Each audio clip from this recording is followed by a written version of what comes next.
Did you know that substance abuse in children, teenagers, and youths is not just about wanting to be cool? It could be, but that's not the only reason. There are real identifiable reasons, and I would love to share them with you. And hello, my name is Chidera Genevieve Marizu. I am a public health educator, and today we are diving into one of the most critical health issues affecting children, teenagers, and youths, and that is substance abuse in children, teenagers, and youths. So, whether you are a parent, a teacher, you are a health worker, or a person working with young children, or working with teenagers or youths, you need to know about this and understand why it happens and how you can prevent it. So, come along with me and let's discuss this topic in details. This is a series, so ensure to check back every week for the next series. It's going to be showing weekly for the next 4 weeks. Right now, I'll be looking into my notes because I have my notes on my tab here, and I'll be talking. So, in case you see me looking down, just understand I'm looking at my tab. Right? So, what's substance abuse? Substance abuse refers to the use of harmful or hazardous drugs, or it could be natural items, but things that are hazardous to the health, that's bad to the health. And people now begin to misuse them. Children, adults begin to misuse them. That is a substance abuse. So, what are the major things that are being abused? We have pain relievers, tramadol, we have cannabis, we have like liquid or tablets, we have depressants, we also have inhalants, we have tobacco and vaping products, we have prescription medications, we have illicit drugs like cocaine, heroin, all those other ones. I don't even know their names, but they are all there. In case you do know their names, place them in the comment section. So what group of people are we really talking about? We're talking about children between the ages of 6 to 12, teenagers between the ages of 8 to 13, and youths from 13 to even about 25. Because at 25 is when the human brain is fully, like a frontal lobe is fully formed. And we now get to say you can make very informed and clear decisions. Why does substance abuse occur in the first place? So one, it could be as a result of self-medication or emotional pain. Self-medication or emotional pain. And most times when you don't get to diagnose on, or you have untreated anxiety, there's depression, there's trauma, young people also may not have the emotional vocabulary to say, I'm struggling with something. Young people might want to hide that they feel a particular thing. They want to hide that they are struggling with it. So since they can't tell you, they begin to deal with it emotionally. Now, I want to give you an example with myself. Something happened when I was in secondary school. Someone slapped me and slapped me and the hand landed towards my eye. So practically my eye tore. My eye, not like touch, but it was heavy and there was small blood around here. Let me say my eye tore. There was small blood around here and it was covering. So then I went to the chemist and the lady there is a trained quack. This is what she did. So she asked me, what are you feeling? So I told her my eye is drawing me. She gave me Felvin. I said, but it's also giving me. She gave me tramadol. I said, but it's also choking me. See, at the end of the day, I left her chemist with not less than 7 different pills that she asked me to take twice. This is my own story. 7 different pills, different pain reliefs, from Felvin to paracetamol to tramadol. 3 other ones, I don't even know their names. She added all of them and said, take this one now, take the next one the next day. To be honest to you, I gulped in everything. I gulped in today's batch and I gulped in tomorrow's batch. I did that. When you're not educated on some things, there are some things you're going to end up falling victim of, or you end up doing that will really affect your life. I was dealing with the pain and I wanted to just ease it, but it didn't continue. But now just imagine if I received that relief and I went back to constantly get that mix of cocktails from that lady. The same thing applies to children that are being bullied.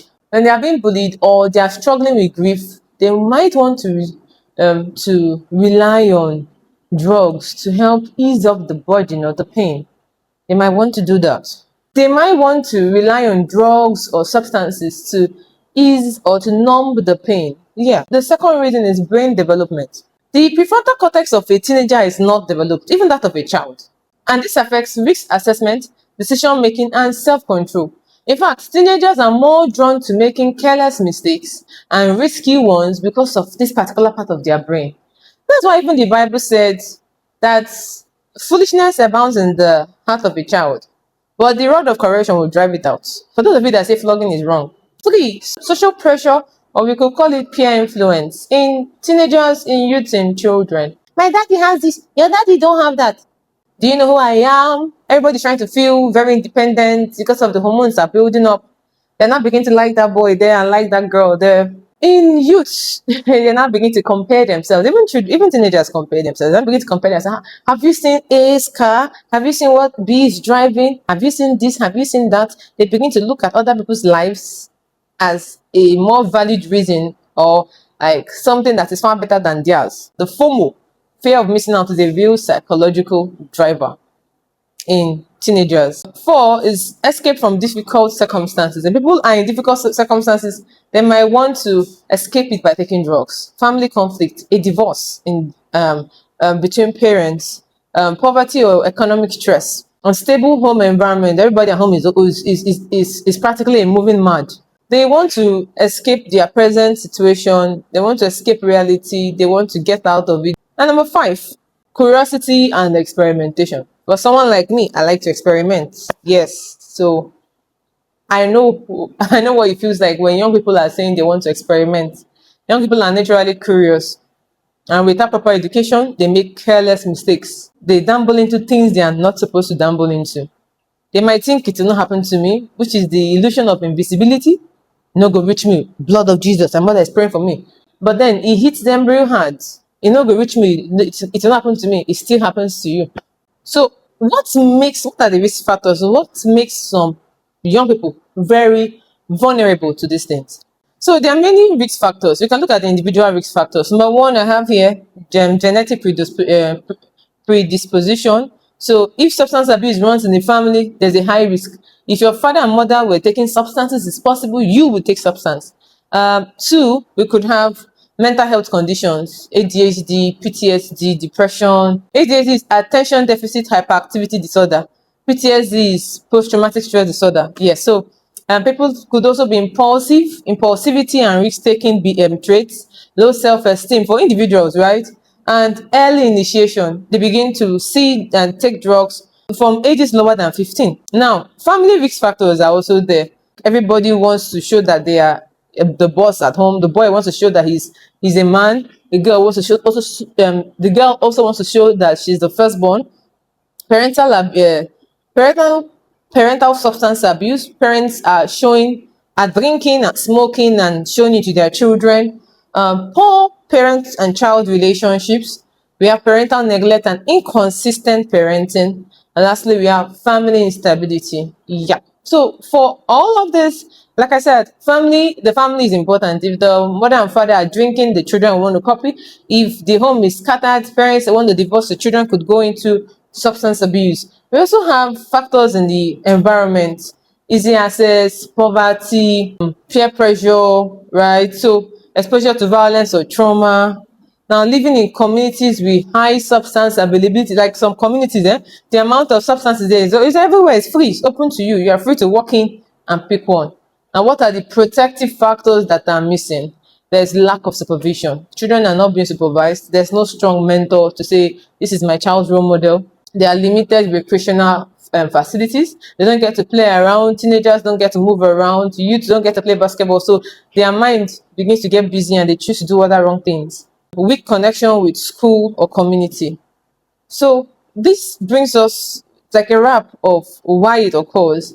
And once you get to know why it occurs, you can now begin to focus on how to prevent it. I don't know if I've done much detail explaining. Please state it in the comment section and let's look at it, and then I will review the videos and see how better I can do it. So please don't miss the next series. I'll be talking about preventive measures on this drug abuse and how to follow up and how to ensure that our children are well taken care of. Our children, our teenagers, our youths, all of them are still our children. They are well taken care of to ensure that this substance abuse doesn't continue, it doesn't expand. We get to stop it before it destroys the home, before it destroys the future of that young person. So thank you for watching and see you in the next video.